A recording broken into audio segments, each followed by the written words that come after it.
For months, what was once a peaceful region has been transformed into a battlefield. Families have been torn apart, communities destroyed, and essential infrastructure obliterated. Schools, markets, places that once provided normalcy and security now stand abandoned, empty shells of what they once were. For the millions displaced, survival has become an exhausting daily struggle. What began as internal unrest has spiraled into a full-blown war.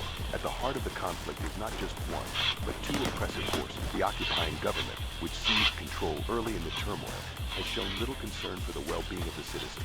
Originally an external power that moved in to fill the vacuum of leadership, this government has failed to protect the people, and accusations of corruption, neglect, and brutality are widespread. The citizens look upon this government not as their protectors, but as occupiers and oppressive force whose rule is marked by inefficiency and exploitation. Yet, despite these criticisms, the occupying government still maintains some support among certain segments of the population. Some believe that under its control, there is at least a semblance of order and an end to the infighting that once plagued the region. However, this support is slowly eroding as the conflict drags on, and the government's failure to address the basic needs of the people becomes more apparent. Adding to the tension, an invading faction arrived, pushing the region into even greater chaos. Amid this destruction, a new force has emerged. The Resistance. Led by a man named Petros, this group is made up of ordinary citizens, farmers, shopkeepers, teachers who have taken up arms against not only the invaders, but also the occupying government that they view as illegitimate.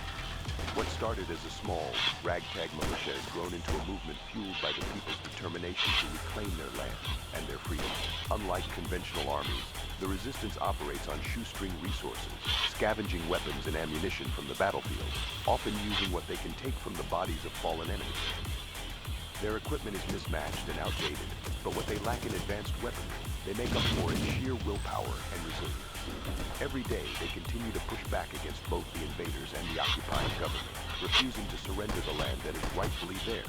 As the resistance gathers momentum, they have been steadily winning over more of the civilian population. With each successful conquest, each piece of land reclaimed from the invaders or the occupying forces, support for the resistance grows.